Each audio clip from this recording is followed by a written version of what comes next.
The thing is এটাই যে ব্যবসায়ী হবেন না এই হবেন, it's totally up to you.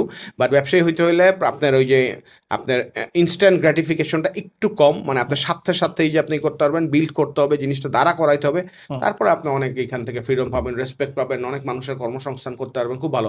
At the same time জবও খারাপ না। আপনি যদি একটা বড় কোম্পানির একটা বড় ইম্পর্টেন্ট জায়গায় বসে, এই যেমন ধরেন আমি চাল ডালে গেছি, তো আমি যদি আমার কোম্পানি যেটা বাইতেই খালি টাইম দিয়ে যেতাম, এটা হয়তো আমি জানি না চাল ডালের মতো বড় করতে পারতাম কিনা, কিন্তু চাল ডালে আসার পর আমার যেটা মনে হয়েছে যে I only focus on my skill and Chaldal gave me the financial and all tech and other supports, এবং আমি ওটা নিচ্ছি। So it's a good thing. আপনারা ওইখান থেকে আসছেন, আমি ওইখানে চাকরিতে গেছি, হয়েছে, আসছে টিম লিডার, আপনাদেরকে আমি পাইছি, এটাই তো একটা beautiful journey. So job is also not bad, you just need to enjoy it and you just need to ask yourself যে এটা কি ঠিক আছে, ভালো।